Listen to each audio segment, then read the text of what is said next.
What's happening, y'all? Welcome inside the Fantasy Stock Exchange. Danny Bush and Faraz of Upper Hand Fantasy coming at you today to bring you some offenses to target in 2022 fantasy football. As underdog incubators, we're going to talk about a lot of the guys that we've been getting a lot of shares of, guys that we've been drafting all over underdog fantasy, guys that we're targeting in our home leagues as well. So if you guys enjoy this video at any point, as always, like, comment, subscribe.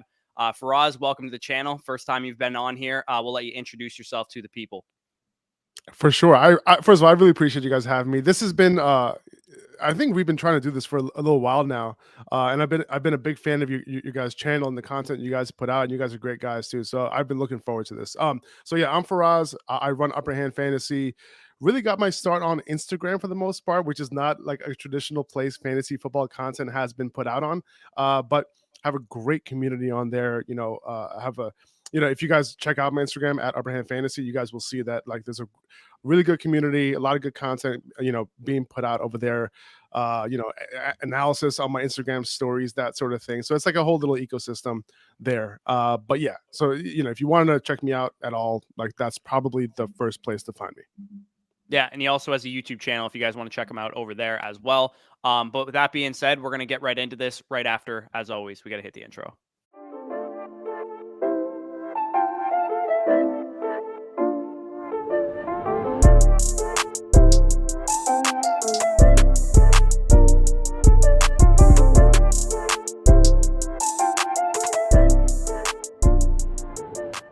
All right, so the concept of this video is pretty simple. We're talking about offenses that we like to target, guys that we've been, getting a lot of based on whatever team that they're on. We're going to break down two offenses each that we're targeting and why, which specific pieces within those offenses that we're loving at ADP. And then at the end of the video, if we have time, we'll go round table and kind of give a pick for, this year's Bengals, an offense that we already think can be good, that can be really good, or a team that a lot of people think might be terrible, but could actually be pretty decent and return some fantasy value. So we're going to start with you, Faraz, as the guest.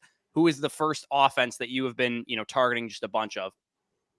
And I know this might seem a little obvious, but you mentioned it, the Bengals, right? And I understand everyone knows that this is going to be a good offense, but I'm actually expecting the Bengals offense to go nuclear this season. And we knew they were good last year, and they were good, right? Both Jamar Chase and T. Higgins did their thing.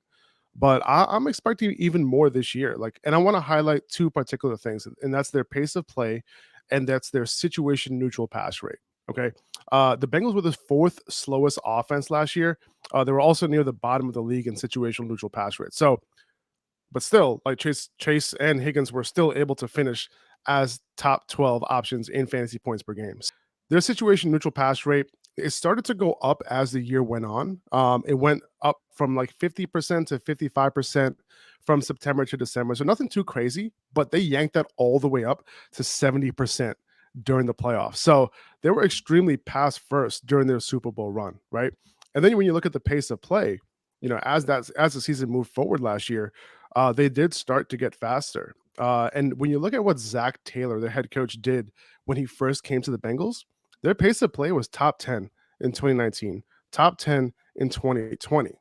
So my guess is that they just wanted to ease Joe Burrow back into form, before going fast and before going super pass heavy, coming off of that ACL injury, right? So I do think that they go back to what Zach Taylor wants to do, and they showed a glimpse of that, during their Super Bowl run, right? And he showed what he wants to do when he first got to the Bengals, and that's why I am okay with taking T. Higgins, right? He's going off the board as a wide receiver 10, right? I actually have I actually have T. Higgins, in my top 10 in my rankings. Jamar Chase, I have him ranked as my wide receiver 2 this year, behind Justin Jefferson. If you look at Chase last year, like he only saw 128 targets, right, which was 19th in the NFL. So I can see that hitting potentially 160 plus this year, just like those high end wide receivers do in terms of targets and target share. Higgins saw 110 targets last year. That was 31st in the NFL. So I can see that hitting 130 plus this year. He was also top 10 in end zone targets. So I'm looking for him to potentially hit that double digit touchdown mark as well. So I think this offense is likely to go berserk in the pass game, and I'm here for it. And just in case you're wondering, about past top 12 options on the same team, like last year, and we're talking cumulative here, not points per game, but like Mike Williams and Keenan Allen did it, right? Justin Jefferson and Thielen did it the year before. AB and Juju did it in 2018. With these two guys, like it's pretty obvious that it can happen again. Yeah, and I mean, when we're talking about this offense, you kind of mentioned last year, those two young wide receivers in particular showed how dominant they can be. And the funny part about Jamar Chase, we're talking about a rookie wide receiver, commanded still a 22.5% target share. We expect that to go up as he goes from his first to second year. And on only a 22.5% target share, we still saw him produce nearly 19 PPR points per game with T. Higgins in the lineup. So if that's what he's able to do with another counterpart as talented as T. Higgins in this lineup, we saw Joe Mixon down the stretch after the first 4 games. As you mentioned, Joe Burrow was getting eased in, 54% neutral pass rate in that stretch. The passing attempts jumped from nearly 27 per game to nearly 35 weeks 5 on. So if we're getting that type of Bengals offense, that type of passing output, all of these ancillary pieces, all of these top end weapons are going to, as you mentioned, go nuclear. So I'm all in on all of these guys at their current cost. Even, as ceiling based I am at running back, I'm still fine if you want to mix in a Joe Mixon in that early to mid second round area, because I think that's appropriate pricing for him.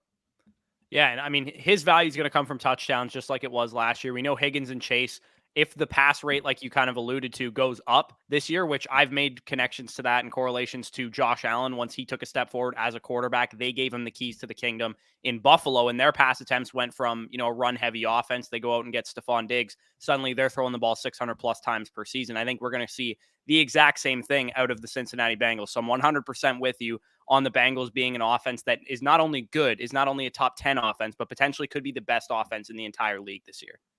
100%. Yeah. And I'm all in, like you mentioned, Joe Mixon.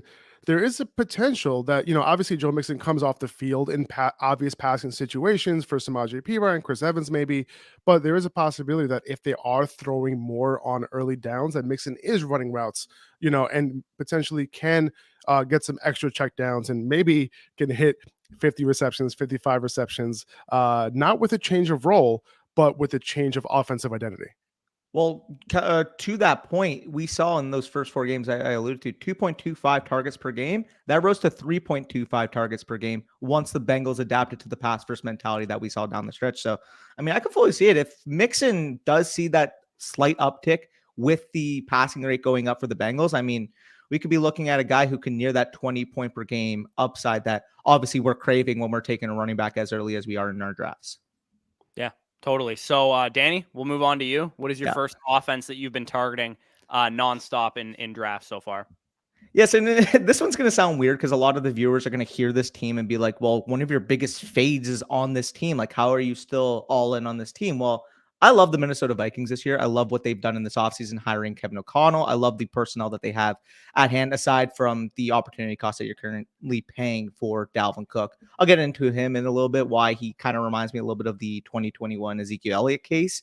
But going to this offense, going to the Minnesota Vikings, obviously the main hire of the offseason, Kevin O'Connell coming over from the Los Angeles Rams. We saw the effect that the Rams offense had on all ancillary pieces on that team. The Vikings these past 2 years under Mike Zimmer have ranked 17th and 26th in neutral pace and 16th and 26th in neutral pass rate since 2020. Kevin O'Connell, being part of that Rams offense, has ranked top 12 in each of the last 2 seasons. So when we're talking about all of these pieces in the offense, we mentioned the schematic effect, pace of play, neutral game pass rate going up. Now we're talking about legitimate superstar, star level type of players. Justin Jefferson, you mentioned for us, he's your wide receiver 1 this year. Validly so. If there's anybody that's going to unseat Cooper Kupp, it's going to be the player that's going to assume, hopefully, the Cooper Kupp role in a Kevin O'Connell offense. Justin Jefferson can go from the 19.5 points per game that he was at last year, especially down the stretch. We saw week 10 on, this guy develop into a 22 PPR point per game wide receiver once the offensive philosophy was called out and he got his targets up. If he can carry that over going into 2022, this is a legitimate wide receiver that can break fantasy football. And then we mentioned, some of those other pieces. Adam Thielen, who, when he's been healthy every single game, I mean, we saw last year over 9 targets per game in games he was healthy.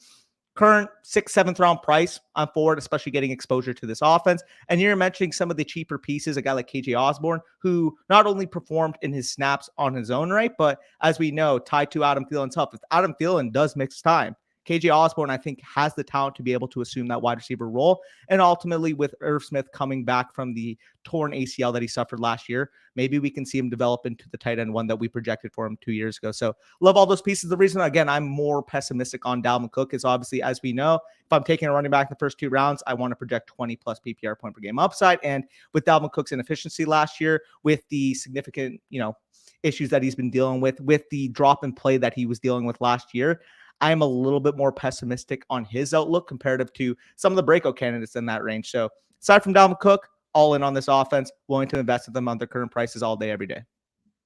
Yeah, you didn't even mention Kirk Cousins and Madison, who I think are also good Yeah. values at their prices. And Madison's my highest owned player from this offense, going off the board, running back 41. When you look at A.J. Dillon and Tony Pollard, the case is quite simple and similar for those two handcuffs as it is for Alexander Madison. And I would argue that Dalvin Cook is the only running back ahead of those guys on the depth chart with a predisposition to actually being injured, because we know, shoulder separations and all that kind of stuff could happen in an extended period of time. So yeah, I love Madison. I love Thielen at his price. I love Jefferson. Obviously, he's my wide receiver 1 as well. Cousins, I think, is a good late round quarterback. Irv Smith, little pricey for me, but I also like Osborne as well. So definitely love all those pieces. And the thing with KJ Osborne is that, listen, we're going to see a lot more 11 personnel this year. Exactly. Right. And if you look at what Mike Zimmer was doing, he was like the master of like 12 personnel, 21 personnel. He wouldn't have a ton of 11 personnel, on like 3 wide receivers on the field at once. So if we're going to go primary 11 personnel as their base offense, that means KJ Osborne is going to be on the field in every play. Right. Which hasn't happened over the last couple of years. And, we would get, a couple of games from him here and there, so we don't have to depend on a Adam Thielen injury. Right. But listen, if Thielen were to get hurt, right, then target share can open up for Osborne. So we have a little bit of a higher ceiling for him. So I think this offense, has opened up a little bit of a baseline for Osborne. And then obviously that ceiling, if someone like Thielen, who's kind of old, if he doesn't hold up, Osborne can have a ton of opportunity in this offense. This team, this Vikings team going into 2022, I kind of mentioned it a little bit, but it really reminds me of the outlook of the Cowboys last year. And obviously the Cowboys #1 offense in terms of points per game and yards. Maybe the Vikings can't get to that stratosphere, but if they can get into the 5 to 10 range and Kirk Cousins can be as efficient as he's been in the past at more of a high pass rate, at more of a high pace, we can see, again, all of those wide receivers, all of those tertiary pieces in this offense pay off at their current price. I kind of mentioned again, Dalvin Cook worries me given the shoulder issues, given the fact that in 2020 and 2019, even when he was as efficient as he was at his peak, he still had 6 and 7 games respectively, not hitting 70+% snaps. And even when he did hit that mark last year, he still fell below the 20 point per game mark. So you mentioned Madison, Bush, all in on Madison. If you're going to be able to get a 85% Dalvin Cook type of projection, type of workload, if Cook misses any time with Madison, I'm fine with investing at that at 13th, 12th round opportunity cost as opposed to first round opportunity cost that you're taking with Cook. Yeah, exactly. So a very similar theme for all of our first picks here, because I have the Philadelphia Eagles as a team that I am targeting left, right, and center. And it's a similar theme to your two guys' teams. It's because of their passing games for the main reason. A.J. Brown, Jalen Hurts, Devontae Smith, Dallas Goedert, and Kenny Gainwell, most notably, is the guys that I'm going after. The reason I love the Eagles offense this year is because anytime that the market, meaning ADP, is valuing an offense based on whatever preconceived notion that they had from last year, we can usually get some kind of value return on those guys, because most people value the Philadelphia Eagles as a run-heavy offense, hence why A.J. Brown is consistently available in the 3rd round. Jalen Hurts, a guy that you can get in the 5th, 6th round at quarterback. Devontae Smith, too many mouths to feed argument for him. He's available in the 6th, 7th round. Dallas Goedert's going off the board as like the tight end, like 9, even though he should be like the clear tight end 7, in my opinion. All those guys are great values. And A.J. Brown is my favorite target in this offense because, I mean, as I've talked about before, people are dinging him unnecessarily because he went from one run-heavy offense to another. And as I'm going to kind of talk about, the Eagles aren't even necessarily going to be run heavy, because from weeks 1 to 7 last year, before they kind of realized that they didn't have the horses to be able to throw the ball, they ranked top 10 in the NFL in pass rate. Also a team that ran one of the highest paced offenses, fastest paced offenses in the league last year. Everything that they've done this offseason, from going out and getting A.J. Brown to extending Dallas Goedert, Devontae Smith now in his second season, kind of indicates to me that they're going to run less than they did last year. And the pass catchers are being drafted as this is a huge run heavy mess that we're not going to be able to figure out. And it's leading me to get a ton of Dallas Goedert, A.J. Brown, and Devontae Smith specifically. So all of those guys, they're all great players. We have, A.J. Brown, probably one of the best receivers in the league. His reception perception numbers are off the charts, like 95th percentile against man. Devontae Smith, as a rookie last year, posted 75th percentile across the board in reception perception. Dallas Goedert led all tight ends in yards per route run. So we have 3 legitimate passing options and a quarterback in Jalen Hurts, second year in Sirianni's system, third year in the NFL, second year as a starting quarterback. I think all 4 of those guys specifically could absolutely smash their ADPs. I'm not huge on Miles Sanders and Kenneth Gainwell. I'll take Gainwell because he's the cheaper option, but for the most part, I'm interested in this passing game. Yeah, I think you hit the nail on the head, man. Don't assume that this offense is going to be run heavy. Just because they did it last year, you bring in AJ Brown, you give him a huge contract, right? And when you look at all the wide receivers who got contracts this year, he got the biggest one, right?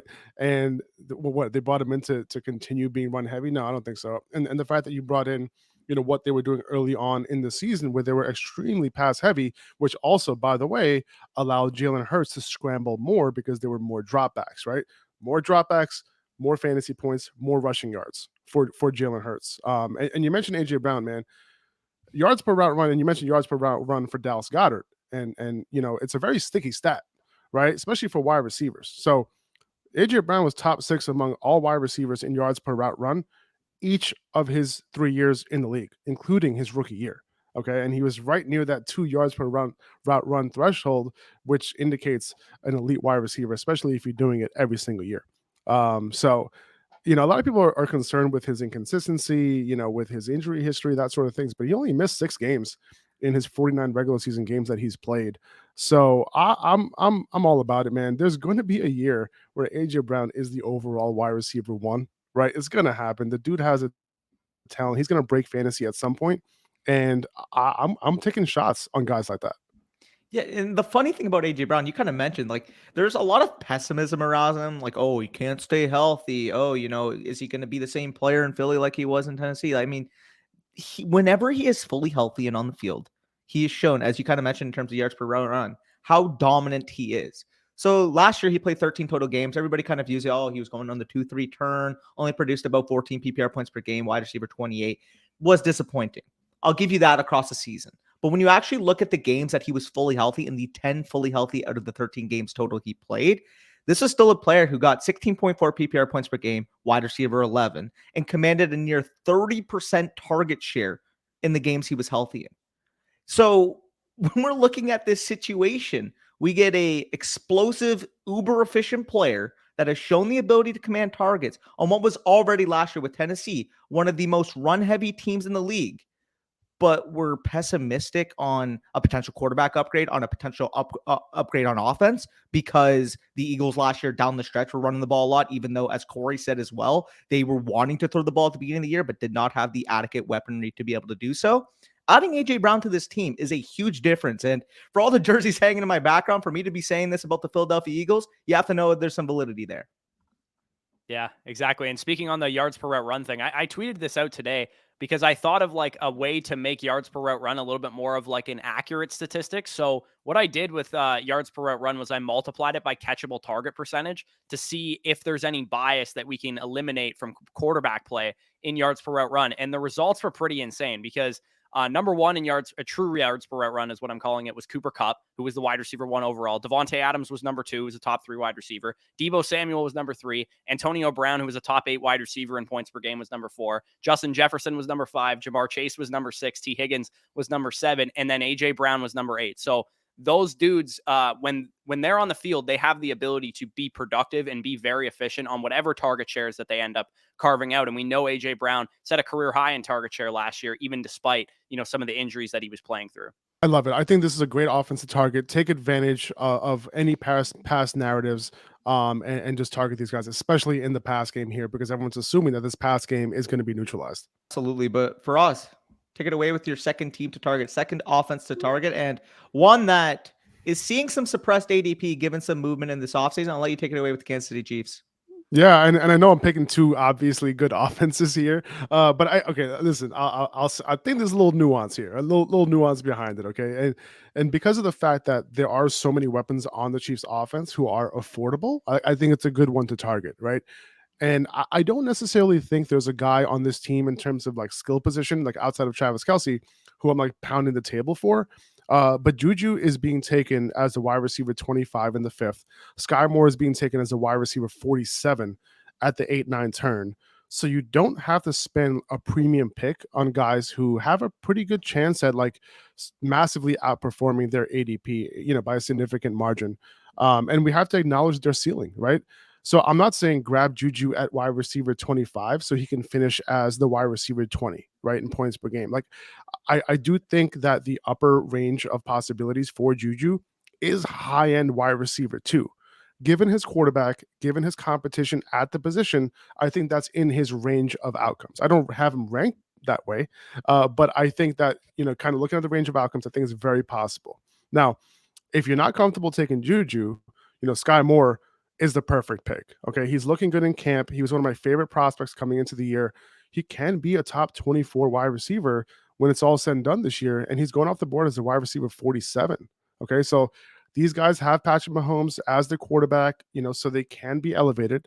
Now, I'm not targeting Patrick Mahomes in drafts because I like rushing quarterbacks, but and you might be wondering why I haven't mentioned MVS yet, Marquez Valdez-Scantling, and the reason for that is I just don't think he profiles as like a complete receiver or a target hog. Like I think they brought him in to be a field stretcher, right? And he got his money because of that. I think his impact is more than his stats because stretching the field is extremely impactful on the entire offense. So it's important to get guys like that, especially on a Patrick Mahomes-led offense. I think MVS is going to have his games, but in terms of like season-long leagues in your lineup every week type of player, like I don't think he's going to be that guy. And if you need more information on that, just check out Matt Harmon's reception perception profile on MVS, and I'll just say that it's not pretty. Yeah, and I'm glad you mentioned that realism of football as opposed to fantasy football, because players or fantasy players as a whole will just look at MVS and be like, well, he's going to get the valuable targets, he's going to stretch the field, he's going to get, these 40, 50-yard big plays. That's not what his role exactly is. Again, or is he going to splash those in? Sure. But he's not going to be on this offense to be a reliable chain mover, get a ton of volume, be a productive, reliable, consistent fantasy football producer. And you mentioned from a real football perspective, having that field stretcher, having that player that can play on the outside, get a defense deep, and ultimately have their DBs respect them. That is so crucial from a real life perspective that a lot of fantasy players kind of lose track of. Similar to, for example, a lot of teams' wide receivers that play the majority of their snaps at the X, unless they're a superstar level player, the X is by far the hardest wide receiver position to play because you're facing man-to-man constantly, because you're facing press constantly, because you're not really having the luxury of movement before the snap. You don't really have all that working for you when you're playing a pure X role, or as you said for MVS, a pure field stretcher role. So being able to distinguish, pieces on an offense that are in a good position to demand volume, to command targets versus players that are out there solely to play a purpose for the offense is how you can kind of distinguish yourself from falling into traps like MVS basically is. Yeah, the Chiefs are such a weird situation for me because I could see like one of two range of outcomes happening for the Chiefs. They're either going to be the Chiefs and we're going to be like, why were we worried? Like they're led by Patrick Mahomes. That's all we need to know about this offense. Or B, I think they might disappoint a little bit. I think those are the two range of outcomes that we're looking at with this team. But I think, like you said, given the affordability of everybody sans Travis Kelce and Patrick Mahomes, it makes sense to take shots. And especially in like best ball formats on Underdog, you don't have to pick when to start guys like Juju and Sky Moore and, Marquez Valdez-Scantling or either of the running backs who we haven't mentioned yet. If those guys are just generating scoring opportunities, we don't really need to worry about when to start those guys. So from like a best ball perspective, I like the Chiefs offense quite a bit, but in like redraft managed leagues, I'm less bullish on them than I would be in like best ball formats. No, I was going to say, I think that definitely makes sense. I think from a redraft perspective or, in a full PPR, like if you're in a full PPR league too, it's like you might want to target some of these late running backs too. Like right now, the rotation in camp with the first team seems to be Clyde Edwards-Helaire, Jack McKinnon, and Isaiah Pacheco, right? Undrafted, rookie wide receiver. I'm sorry, a rookie running back who is running with the ones getting reps there. But guys like McKinnon, listen, we don't know if CEH is going to be too involved in the pass game. McKinnon was way more involved than him in the pass game. These guys aren't even being drafted, right? So, take your shots. Obviously, if I'm drafting today, like I'm not drafting Isaiah Pacheco, but like I will look at McKinnon as somebody that if I have a deep roster, if I'm playing in like a 14 team league, McKinnon will be somebody who I'm drafting super late because I know CH was banged up last year during the playoffs, but McKinnon was their guy in the receiving game, and he was averaging like 5-6 targets a game. So I wouldn't discount guys like that just because CH is back. Like I know Ronald Jones is there, but he's probably not going to be involved in the pass game. He's going to be an early down guy. So there is some potential value there in the backfield, and I think we're going to be surprised by who we're actually starting in this Chiefs backfield like come week 8, week 9.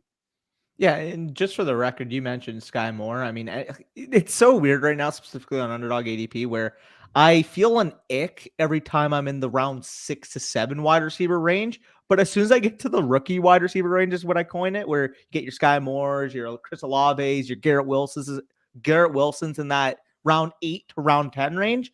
I'm just smashing the button every single time. So it's funny because I mean, we always make reference to the running back dead zone, obviously rounds 3 to 7, but I feel like this year specifically, after you get past those upside wide receivers, like the guy I'm going to talk about in my next team in round 5, 6, there's like a point of area where you're looking at like Hunter Renfrow and like Alan Lazard and guys like that, where just let me punt a round or two and just take the upside young players instead. Yeah, fully on board there. There is a bit of a wide receiver dead zone I've noticed as well, and these rookie wide receivers are definitely guys that I'm looking to target. So, Danny, we'll get into the team that you just made reference to, Baltimore Ravens, a team that last year on this video we did this with PFF's Ian Hartitz, and I talked about the Baltimore Ravens as a team that I was targeting, mainly Lamar Jackson and Mark Andrews as my main guys. So I'll let you talk about the Ravens here. Well, I mean, everything that you probably echoed on last year's video, we can just repeat, except obviously we have to make notice of the fact that this offense was derailed by critical injuries to some of their best offensive players. Dobbins, Edwards, tearing their ACLs in the preseason, missing the whole year. Rashad Bateman with that core muscle injury in the preseason that limited him to not play in the first 4 games, as well as their star franchise left tackle, Ronnie Stanley, missing 5 games in the first 10-game stretch, which ultimately, again, I'm taking the splits when Lamar Jackson was fully healthy, basically in the first 10 games. But in those first 10 games, 25.7 point per game on offense, despite this slew of injuries, despite these unfathomable type of circumstances. I don't think we've seen a team hit by injury as bad as the 2021 Baltimore Ravens were. Getting all those players back, we are in store for what exactly Corey kind of alluded to for 2021. I'm going to talk mostly about the receiving weapons. Again, the risk is currently baked in with the running backs, with Dobbins, obviously the elite upside, but the pessimism of the ACL is causing him to go in round 4 or 5. Obviously, we're going to hear more news about that throughout the offseason. Same thing, Gus Edwards going around, 12, 13, 14. Same type of deal with the ACL. So I'm just going to mostly talk about, as I've said, Mark Andrews, Rashad Bateman, the primary offensive weapons in this passing attack. And with these pieces, I'm ahead of market on every single one of them. With Lamar Jackson, do I really have to explain myself? When this guy is fully healthy, when this guy fully has his arsenal ready to him, he is one of the few quarterbacks in fantasy football that possesses 25 plus fantasy points per game in his range of outcomes. My 39th ranked overall player, he's currently going off the board, as you guys would have seen in the ADP, 49th overall. But the thing I love about this offense is that due to the target concentration, it is very easy to predict what's going to be happening in that passing game. And quite frankly, both of those top 2 weapons, I feel like are undervalued on the market, given the bias, as Corey said, with the Eagles, to what the fantasy consumers have for the Baltimore Ravens. They're going to be a run-heavy team. They're not going to throw the ball. Well, that's affecting the ADP for a guy like Mark Andrews and for Rashad Bateman.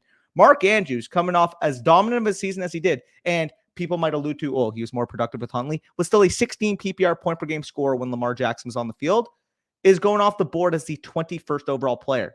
Even as being, the tight end haters over here at FSC, like we still each have them in the mid-second round. Currently my 16th overall player, you're getting him at 21. And then we mentioned with Rashad Bateman, with Marquise Brown being an Arizona Cardinal. Again, this is not a vacated targets argument. This is more so understanding the fact that from a target concentration standpoint, and given the depth on that Baltimore Ravens passing attack, we know that the focus of this team is going to be through funneling the passing game through Mark Andrews, through Rashad Bateman. Rashad Bateman, as we know, analytically, from a field perspective, every single type of perspective you want to look at him as a prospect, he was one of the best wide receiver prospects in 2021. Obviously, last year, dealt with the injury, slow start. He's going off the board as the 54th overall player on Underdog. I currently have him ranked inside my top 50 at 50th overall. So if we're looking at an offense that we can predict in terms of where exactly the allocation of production is going to come from, and we have a superstar level quarterback to be able to buoy that value insulation in this offense, realistically here, there is not much downside risk in investing in the Ravens. Again, the neutral script pass rate should go down. They're about league average last year with the health of the running backs. We should see that creep down to maybe, 20th to 25th, I would say, given the fact that this offense has evolved from a passing perspective with the emergence of Andrews and Bateman. But ultimately, with this target concentration I mentioned, with this focus on feeding those young weapons, I think that's going to be counterbalanced to begin with. So you're getting access to elite quarterback upside, onesie upside at the tight end position as well with Mark Andrews, and one of the prime second-year breakouts that we can possibly idealize with Rashad Bateman. Where else are you going to be allocating your draft resources in these current spots? You didn't even mention Dobbins, who I'm like overweight on. The reason I love Dobbins is because in like large field tournaments like Best Ball Mania, I feel like a lot of people are avoiding him.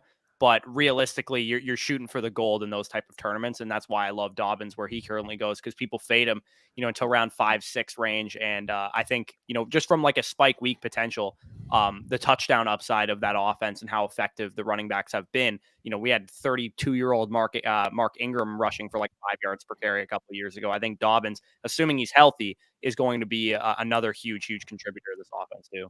Yeah, I just mentioned that because there's, injury pessimism right now. But again, you said it, the upside case for Dobbins, we're taking running backs based off what we think they can do at their projectable ceiling, not from a floor perspective. So if Dobbins is falling, as you mentioned, round 5, round 6, smash that button, because realistically, if we hear any healthy signs throughout training camp, that's going to be back into the 3rd round, maybe even higher.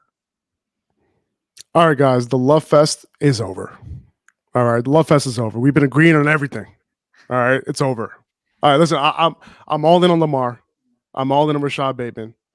Like, honestly, if Matt Harmon says that, like, he comes out with a profile on a guy like Rashad Bateman, he's just like, dude, this guy's like the real deal. He profiles really well. You look at his separation rates, legit.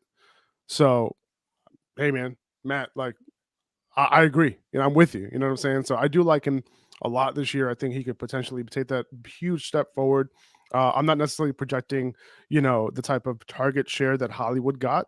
There are two different types of players, but 100%. I think that you're right. Like, the target distribution is going to be super tight right at the top. It's going to be very tightly distributed. So we kind of know what's going to happen there. Mark Andrews is going to be that guy as well. And I do. So at Mark Andrews' second round price tag, I'm out. And I like Travis Kelce where he's going. I'm just out on it because I don't think that the argument to be made for Mark Andrews there is that, you're getting that positional advantage, right? And like the positional advantage at the tight end position is something that is very important. And we know what his ceiling can be. And yeah, like, he did do a lot of his things, his big games did come right without Lamar Jackson, right? Like the targets went from 11 targets per game to 8 targets per game. Catches went from 8.5 catches to 5 catches per game. 122 yards per game to 67 yards per game with Lamar. And he caught half a touchdown per game with Lamar, which is pretty damn good. So that's good. Like that could potentially continue, I think, because he does target Mark Andrews a ton in the red zone and in the ed zone. And as far as J.K. Dobbins, like, I'm with the field on this one, right? And for a few reasons, right? Number one, J.K.'s coming off the ACL, right? In his rookie year, he was so damn efficient, right? Like his yards per carry was unbelievable. And he's an insane talent, but he was capped. Like his workload was capped. He didn't have one game over 15 yards per carry. I'm sorry, 15 carries the entire year. And even when there were injuries in that backfield, they still didn't give him opportunity to take over, or not even to take over, just give him more than 15 carries a game. Him and Gus Edwards shared that role. And then on top of that, we don't know who the goal line back is going to be because they were rotating that role as well. He's not involved in the pass game. So I just think that there are so many red flags with JK, and I get like the ceiling argument, but I just don't know that they give him the reins to that backfield. I don't even know if he's going to get 65% of that work. It could very and I know that Mike Davis is just the Jag. Well, just the Jag. He's just Jag is already has the just in it, but he's just a guy for sure, right? But I do think it's possible that these guys coming off their ACL injuries, both of them, I think he could be worked in. And I know that this sounds crazy from a lot of other teams' perspectives, but I wouldn't be surprised if the Ravens do it. And I'm not using that as like a main reason why I'm avoiding JK, but it's just one of those things where like they do have other guys on the roster who they can give 7 to 10 carries to. And I'm avoiding him, because of all those reasons. Yeah, it's all health related for him. I tend to believe last year, had he not torn his ACL, that opportunity share would have went up. We would have saw those games of 15 plus carries because typically coaches don't trust rookie running backs. And in his rookie season, he wasn't getting a huge workload, mainly because he was a rookie, not necessarily because that's how the Ravens wanted to deploy him. Devontae Freeman saw a full workload last year in the game that he was the full-time starter. I believe J.K. Dobbins, if he's healthy, will be in the same situation. And that'll all really depend on if he's like on the field for preseason games and all that kind of stuff, and he looks fine, I'm totally cool drafting him. If he's, we're going to rest him and maybe he'll be ready for week 1, then he'll be off my board at that point in time. So it's all going to depend on what he does in the offseason and the participation he shows there. So the final team that we got here is the Arizona Cardinals. My other offense that I'm targeting. The reason I love the Cardinals is because, we know in fantasy leagues, it's important to start fast and win games early. A lot of people talk about like playoff schedules and stuff like that, but you do have to win games early on in your fantasy season. And the Cardinals have been like the poster child for starting fast the last 2 seasons in the NFL. Kyler Murray has been derailed by injuries like week 7 to 10 each of the last 2 seasons. They were 7-0 last year to start the season before Kyler Murray ended up suffering, I believe, an ankle injury. And the offense was posting 32 points per game. This season, they might have the godfather of all godfathers in terms of their schedule, because we know that they play the Rams twice in that division. They play the 49ers twice in that division. They play the dumpster fire Seahawks defense, but they also play against the high-flying AFC West with the Raiders, the Broncos, the Chargers, and the Chiefs. And then in the division or in the conference, they also play against the Buccaneers. They play against the Saints, which should be good offenses as well. And they play the Eagles as the other interconference out of division game. So in terms of like the projectable, over-unders for these games that they're going to be in, they're going to be high-scoring offenses, high-paced offenses against another high-scoring, high-paced offense like the Cardinals. So I think there's going to be a lot of shootouts this season. And really, aside from James Conner, which again, another similar theme to my Eagles one, is that I really like the passing game and not necessarily the running game at the current price. I love Kyler Murray. Kyler Murray is my highest owned quarterback that is like an early round quarterback. And he was quarterback 4 last year before he went down with hhis injury when they were a 7-0 team. Nearly 25 points per game before that injury. Marquise Brown, it sounds like he won't be disciplined for this like criminal thing that he did yesterday, but for the most part, he's a guy that as long as he's on the field and not suspended, I love him at his cost. Zach Ertz, also a guy who should benefit mightily from DeAndre Hopkins being out for the first 6 games. And me and Danny talk about it all the time. Even AJ Green in like the final round of your draft isn't that terrible either. So the Cardinals, pretty much just because of the value that you're getting in the high-end range of outcomes, because of their schedule and because of how good this offense has been, I really, really love all those guys at their value. What about Rondell Moore? I think while what's that? I just think he stinks. It's nothing against Rondell Moore. Like, I just don't think he's that good of a player. And he goes at a point on underdog drafts where you're still having to pay a little bit for like the inherent upside of like the unknown. And I would rather just like draft the main piece in this offense: Marquise Brown, Zach Ertz, Kyler Murray, and maybe AJ Green late, and even Hopkins, depending on his price, if you can stomach waiting 6 games. The problem I have with Rondell Moore is that even when he had, the opportunity last year when Hopkins was out, when, AJ Green, older player, shouldn't really be a main piece to be a hurdle to come over in the depth chart. even when that was all faced with him, like, yeah, he's going to rank well in terms of yards after catch per reception because he's catching passes basically at a running back's distance. But other than that, he just was not commanding any projectable volume. And again, we can chalk it up to, oh, rookie year, you know, they want to ease him in all we want. But if I'm going to invest in a young player that has hype, I at least want to see some type of ability to command volume that I didn't see from Rondo. Again, if he was going round 15, or if, you know, if he was going a little later than he is right now, and he's not being basically priced into the point where he showed flashes last year ahead of guys like, again, Garrett Wilson's going in that range. Other players, you know, Daryl Henderson, in terms of like projectable archetypes I want at running back in that area. I'm just going to go in a different direction than Rondale Moore. And we kind of mentioned, I mean, he's going not too far behind his teammate, Zach Ertz. And with Zach Ertz, you're getting, as you kind of mentioned, if he hits his ceiling, a positional advantage and a player that, quite frankly, in terms of most range of outcome, is going to be able to outscore Rondale Moore anyway. So why would you ever take Rondale in a similar range as Zach Ertz? That's kind of how I could see, yeah, no, I can see Rondale Moore outscoring Zach Ertz in PPR leagues. And I think his ADOT this year might not be as short as it was last year. I think it could be relatively short, so not a whole lot of downfield targets. Yeah. But you know, coaching staff did say that they're expanding his route tree. That'll be interesting to see, you know, how, you know, he handles that.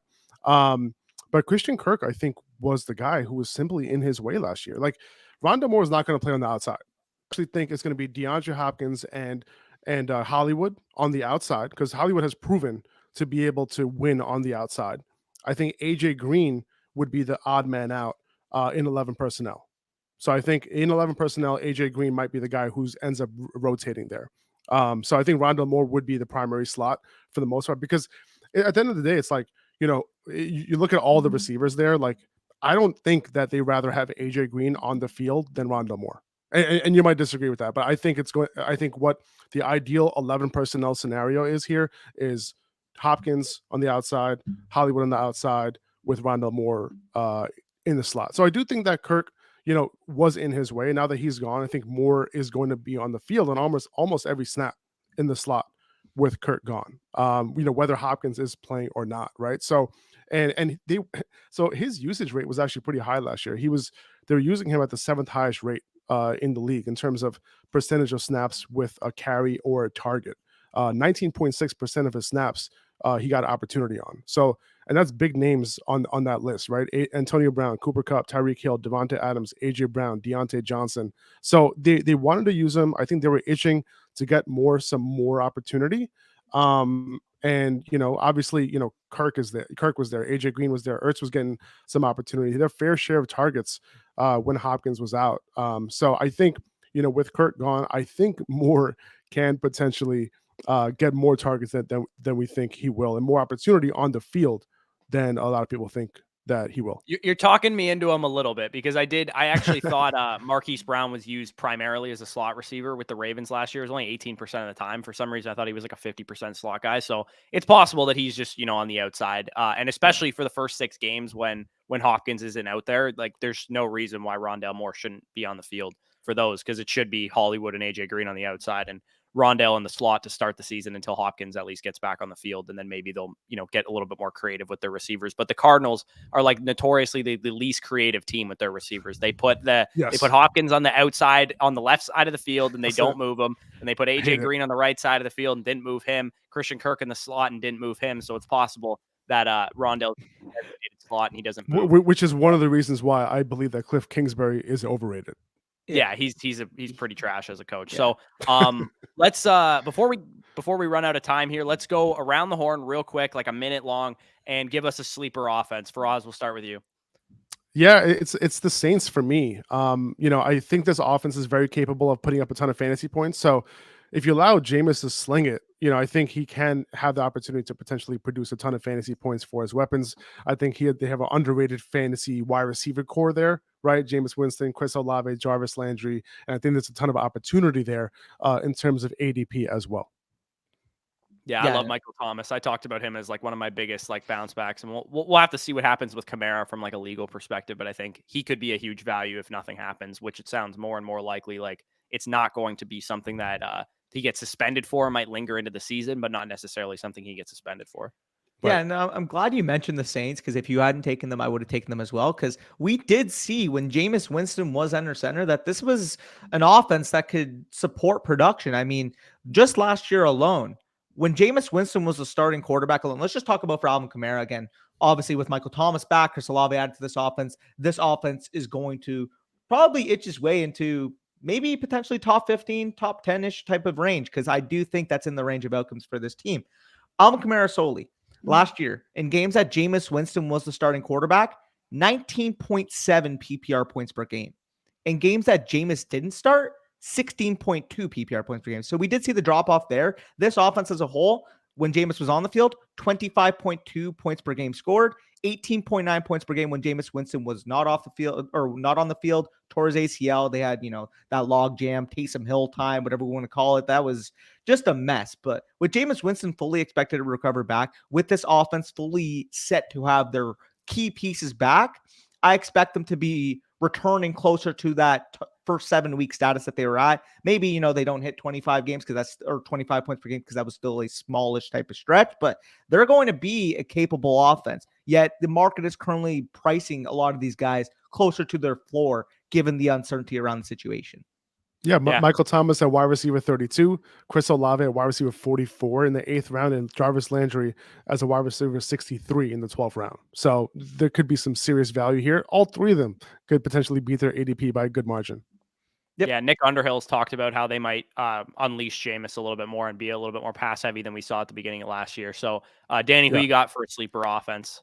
Yeah, and this is a team that it's gonna sound yucky when you first hear it, because I mean they're projected to be one of the worst overall teams in the league. But my team's gonna be the Detroit Lions, simply because I love a lot of the talent they have collected on this offense. And I do think due to game script, we could see a lot of opportunities, specifically in the passing game.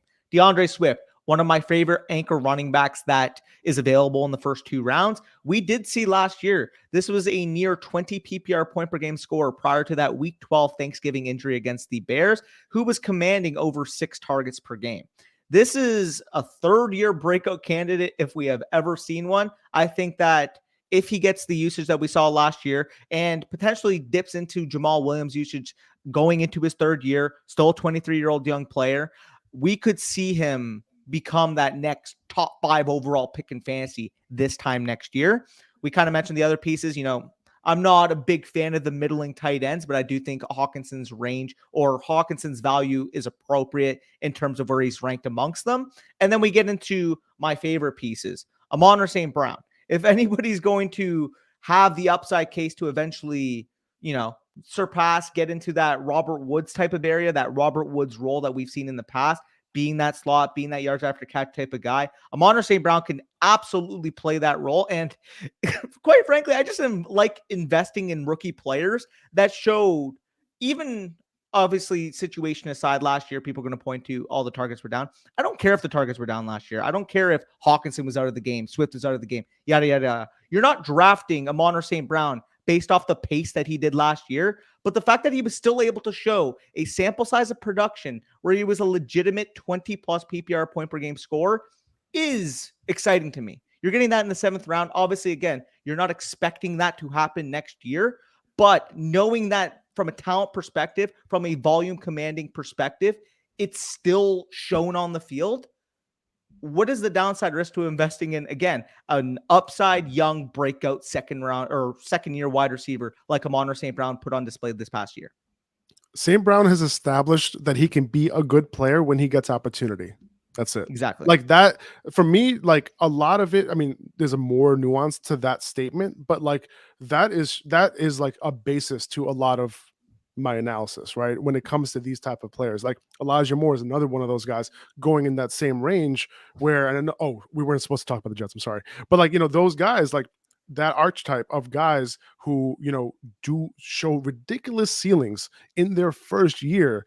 Forget about TJ Hawkinson. Forget about DeAndre Swift getting hurt. Yes, those targets vanish and they went to Amon-Ra St. Brown. But a lot of players get that opportunity. They never capitalize. We don't talk about those guys, but we're talking about Amon-Ra St. Brown for a reason.